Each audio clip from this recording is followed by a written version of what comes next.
आज हम स्टार्ट करने वाले हैं 12th क्लास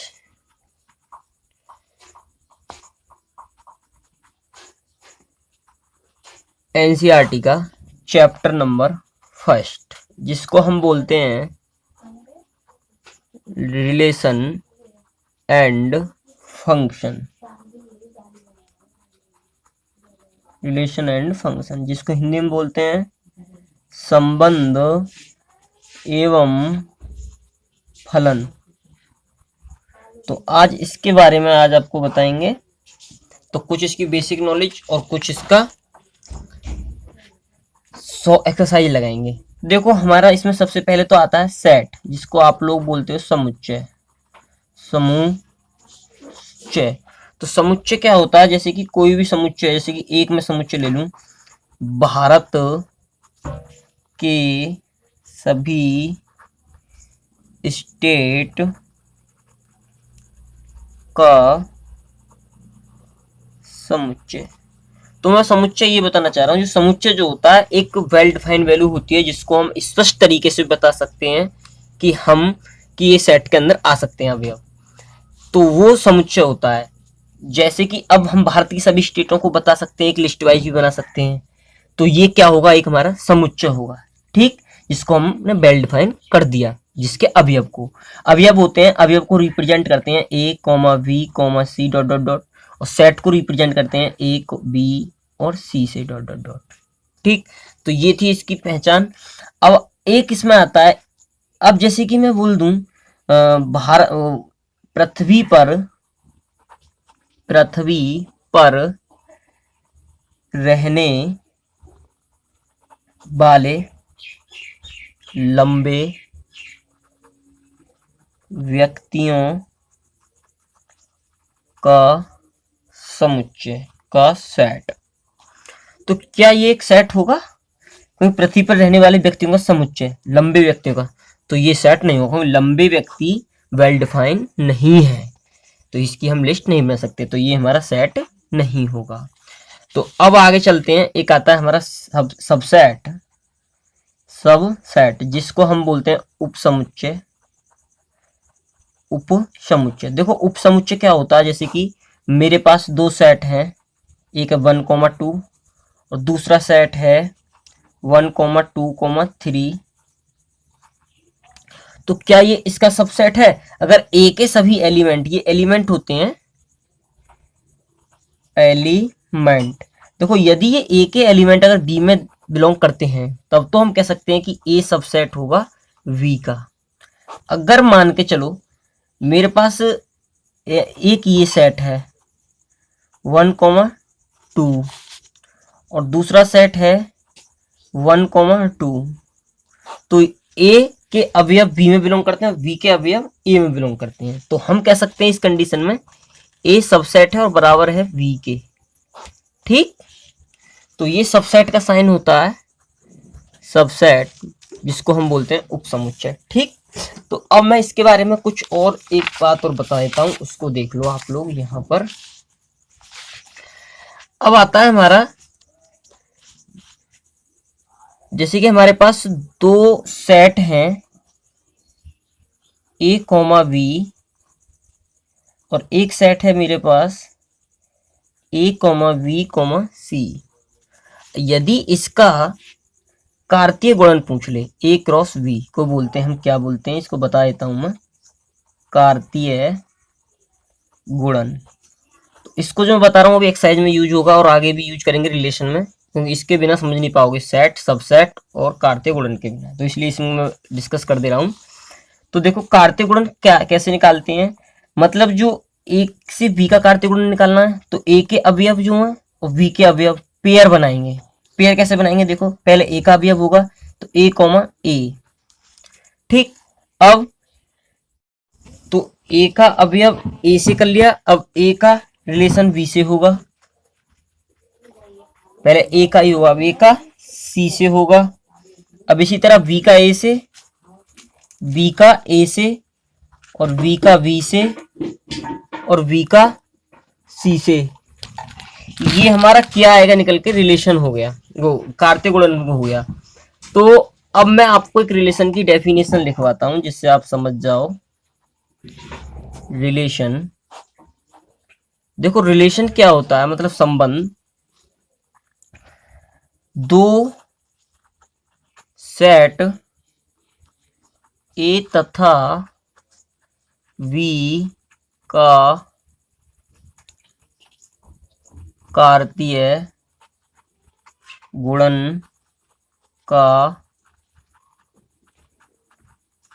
उपसमुच्चय होता है। ठीक, मतलब हमने बोला जो रिलेशन जो होता है, एक दो सेटों का कार्तीय गुणन निकालो और उसका उपसमुच्चय होता है। चलो जी, अब इस चीज को भी हम सिद्ध कर लेते हैं। मेरे पास दो सेट हैं, एक है राम जिसको मैं आर से प्रेजेंट कर रहा हूं, एक है लक्ष्मण जिनको मैं एल से दिखा रहा हूं, एक।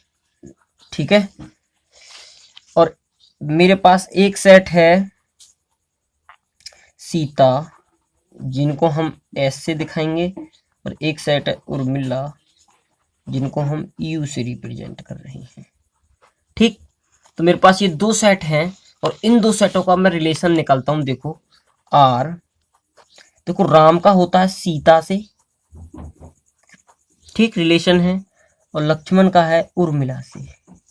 तो ये रिलेशन है हमारा, इनका पति होने का रिलेशन है, होने का। अब मैं ए जो हमारा है राम और एल, ए जो हमारा राम और एल, और बी जो हमारा एस और यू, अब मैं इन दोनों का ए क्रॉस वी निकालूं तो देखो क्या निकलेगा, आर कोमा एस और आर का यू से भी होगा और एल का एस से भी होगा और एल का यू से भी होगा। तो ये तो निकल गया मेरा गुणन। तो क्या रिलेशन जो निकल के आया है हमारा रिलेशन, ये वाला देखो, ये वाला, ये इस वाले का एक उपसमुच्चय है, क्योंकि जो इसके अंदर अभी बिलोंग कर रहे हैं इसके अंदर है। तो रिलेशन हम जानते थे, ये रिलेशन हम जानते थे, तो हमने इनका गुणन निकाला, इन्हीं का दोनों का।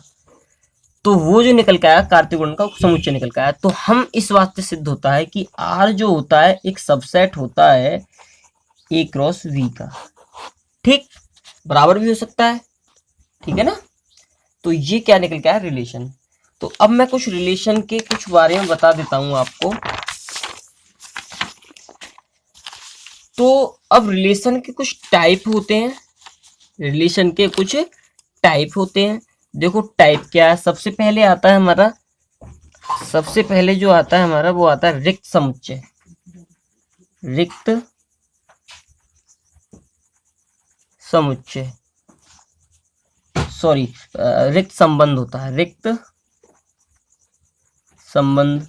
तो रिक्त संबंध क्या होता है, देखो जिसको हम इम्पटी बोलते हैं, इम्पटी रिलेशन। ठीक, इम्पटी रिलेशन वो होता है जैसे कि मान चलो हमारे पास दो सेट है, वो इम्पटी हैं, ठीक, और एक वी है, ये भी इम्पटी, और इन दोनों का मैं एक गुणन निकालूं, कार्तीय गुणन, कार्तीय गुणन निकालूं, क्या इम्पटी आएगा, नहीं तो वो भी इम्पटी आएगा। तो इससे हमें पता चलता है कि जो रिलेशन जो होता है वो भी एक इम्पटी हो सकता है। ठीक, एक ऐसा रिलेशन, एक ऐसा रिलेशन जो कोई भी पेयर नहीं रखता है वह इम्पटी कहलाता है, इम्पटी रिलेशन कहलाता है, रिलेशन कहलाता है। ठीक, समझ में आया होगा। अब आगे आता है एक और रिलेशन आता है जिसको हम बोलते हैं सार्वत्रिक, सार्वत्रिक संबंध, जिसको यूनिवर्सल रिलेशन हम बोलते हैं। तो यूनिवर्सल रिलेशन क्या होता है, एक कोई मेरा सेट है ए कॉमा बी कॉमा सी और ए है एक, इसी को मैं ए को ले लेता हूं। अगर ए का प्रत्येक अवयव ए से रिलेशन करता है, मतलब ए क्रॉस ए, मैं अब रिलेशन को कुछ डायग्राम से समझा रहा हूं। जैसे कि ये है ए वी सी, ठीक, ये मेरा ए है। एक सेट और है मेरा, ये भी ए है, इसके अवयव भी ए वी सी है। तो यदि ए का प्रत्येक अवयव वी के ए का प्रत्येक अवयव ए से ही रिलेशन रखता है, ठीक, मतलब ए का प्रत्येक अवयव ए से रिलेशन रखता है, तो वो बन जाता है मेरा यूनिवर्सल। यूनिवर्सल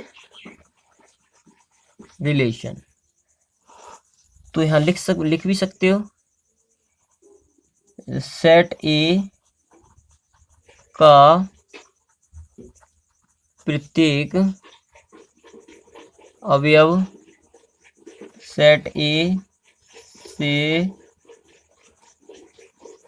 रिलेशन रखता है तो वह यूनिवर्सल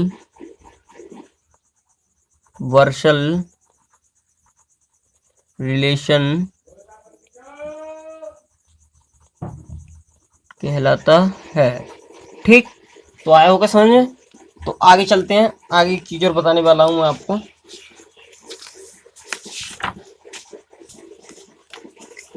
देखो, अब इसमें रिलेशन की कुछ प्रॉपर्टी है। जैसे कि सब में पहले तो हमारी आती है एक साइमेट्रिक। क्या आती है? साइमेट्रिक। साइमेट्रिक, तो देखो साइमेट्रिक को बोलते हैं, सॉरी साइमेट्रिक नहीं आती, कि दूसरे नंबर पे होती है। सबसे पहले आती है रिफ्लेक्सिव। रिफ्लेक्सिव जिसको हम बोलते हैं स्वतुल्य। क्या बोलते हैं? स्वतुल्य। तो देखो स्वतुल्य क्या होती है, जैसे कि मान के चलो मेरा कोई सेट है और एक सेट है ए, और उसके अंदर बिलोंग करते हैं ए बी सी, कोई भी एलिमेंट बिलोंग करता है, तो एक सेट और ए इसके अंदर बिलोंग कर रहा है, ए एलिमेंट उसके अंदर बिलोंग कर रहा है, तो एक रिलेशन है, और रिलेशन के अंदर ए कॉमा ए बिलोंग कर जाए, मतलब एक सेट है मेरा और जो सेट के अंदर अवयव है ए, वो बिलोंग कर रहा है सेट में, तो ए कॉमा ए बिलोंग करना चाहिए रिलेशन में, तब तो रिफ्लेक्सिव होगा, नहीं तो रिफ्लेक्सिव नहीं होगा। तो इसी तरीका से दूसरी कंडीशन आती है हमारी साइमेट्रिक। साइमेट्रिक जिसको हम बोलते हैं सममित। सममित ये क्या होती है, जैसे मेरे पास कोई भी एलिमेंट है दो, A1 कॉमा A2, ये मान लो दो एलिमेंट बिलोंग कर रहे हैं ए में। तो देखो अब इसमें क्या है कि साइमेट्रिक में कि A1 कॉमा A2 बिलोंग करने चाहिए रिलेशन में, और A2 कॉमा A1 बिलोंग करने चाहिए रिलेशन में, तब तो हमारी ये कंडीशन साइमेट्रिक होगी, नहीं तो अन्यथा नहीं होगी। तो ये हमारी साइमेट्रिक कंडीशन थी, मतलब दो अवयव बिलोंग करने चाहिए ए में, जब सेट के अंदर दो अवयव बिलोंग कर रहे हैं A1 A2, तो A1 कॉमा A2 और A2 कॉमा A1 भी बिलोंग करना चाहिए R में। तो ये साइमेट्रिक नहीं, साइमेट्रिक मतलब अपोजिट, मतलब जैसे कि मेरे ये दो हाथ हैं, इसको मैं ऐसे देखूं तो पीछे वाला नहीं दिखना चाहिए, और देखो दिख नहीं रहा ना, ऐसे देखूं तो ये नहीं दिखना चाहिए, ये वाला। तो अब ये मेरे साइमेट्रिक हैं, मतलब एक दूसरे के सममित हैं, ठीक है। तो ये होता है सममित, मतलब A1 comma A2 A2 comma A1 दोनों सममित हैं, तो ये आया था मेरा साइमेट्रिक। अब आती चौथी condition transitive. Transitive TRANSTIVE transitive, जिसको हम बोलते हैं संक्रामक। संक्रामक इसमें क्या होता है, हम तीन एलिमेंट लेते हैं A1 A2 A3, तो A1 कॉमा A2 ये सेट में लेते हैं, ठीक है। A1 कॉमा A2 और A2 कॉमा A3 और A1 कॉमा A3 यदि ये बिलोंग कर जाए रिलेशन में, किसमें, रिलेशन में, तो हमारी सिमेट्रिक कंडीशन होगी। जैसे कि आप समझो, देखो मेरे पास 3 एलिमेंट हैं A1, A2, A3 और वो बिलोंग कर रहे हैं A में, तो A1, A2, A2, A3 और A1, A3 बिलोंग करने चाहिए रिलेशन में। जैसे कि इसको मैं समझा देता हूं एक कंडीशन से। देखो मेरे पास कोई एक सेट है, अब देखो क्वेश्चन ले लेते हैं हम, ठीक है, इसको नहीं ले रहे। अब देखो क्वेश्चन को दिखाता हूं मैं आपको इसका। देखो पहला क्वेश्चन, अब एक्सरसाइज पे आ जाते हैं डायरेक्टली। देखो पहला क्वेश्चन देख लो आप लोग, ये हमारा पहला क्वेश्चन है। पहले क्वेश्चन में बोल रहा है कि निर्धारित कीजिए कि क्या निम्नलिखित संबंध में से प्रत्येक स्वतुल्य, सममित तथा संक्रामक है। पहले क्वेश्चन में यही पूछ लिया इसने। तो देखो क्या बोल रहा है, नंबर 1 समुच्चय दिया है हमारा, ठीक है। अब हम इसको यहां से उठाते हैं और फिर इसको सॉल्व करते हैं। देखो इसको सॉल्व करते हैं। देखो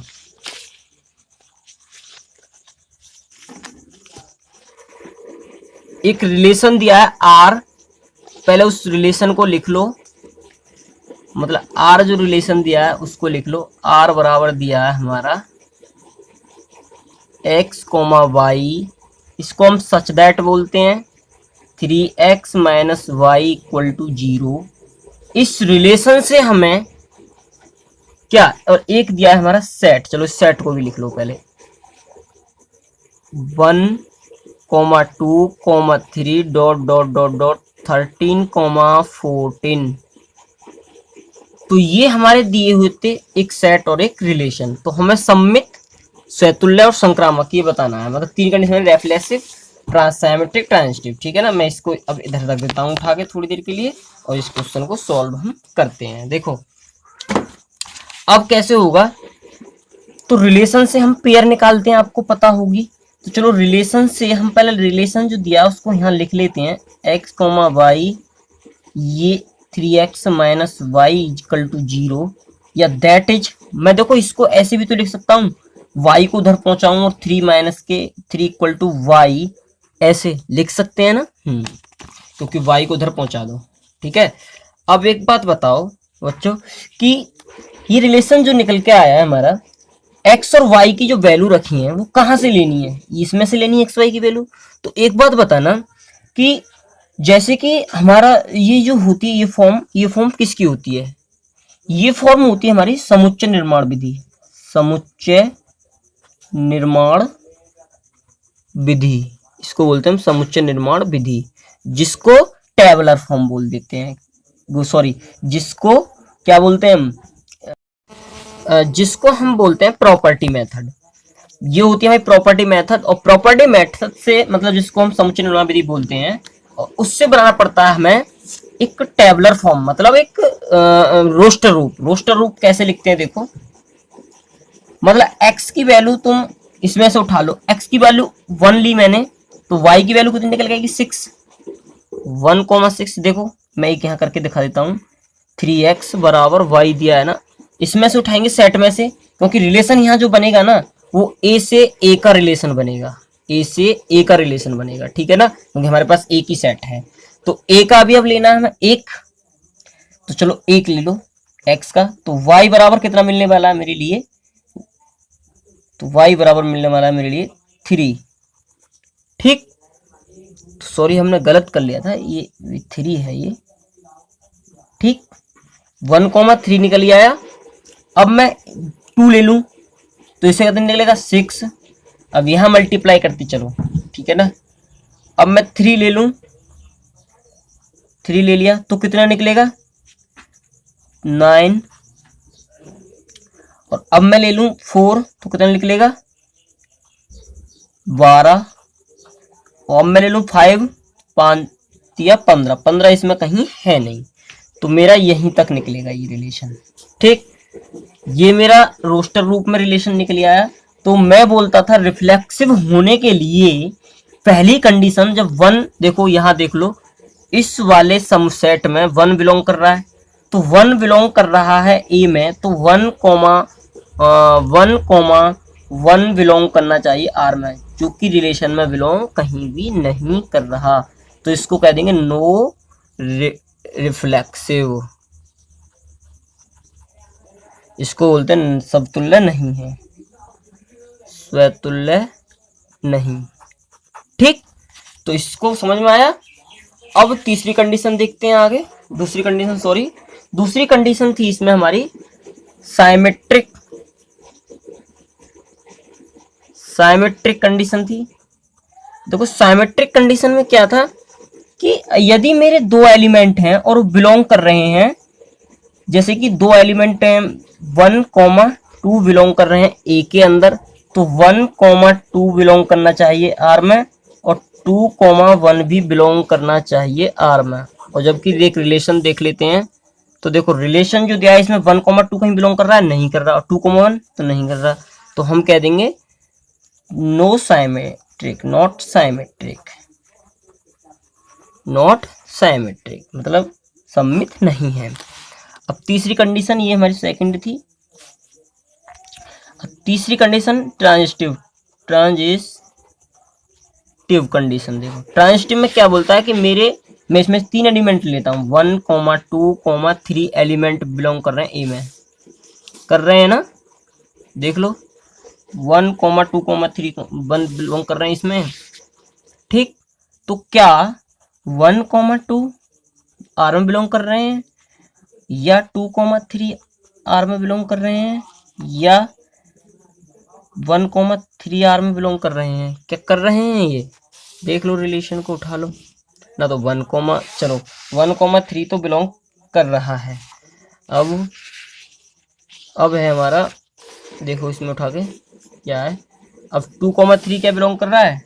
2,3 नहीं बिलोंग कर रहा। ठीक, बिलोंग नहीं कर रहा है, तो ये कह देंगे हम नॉट ट्रांजिटिव। ठीक, नो ट्रांजिटिव। ठीक,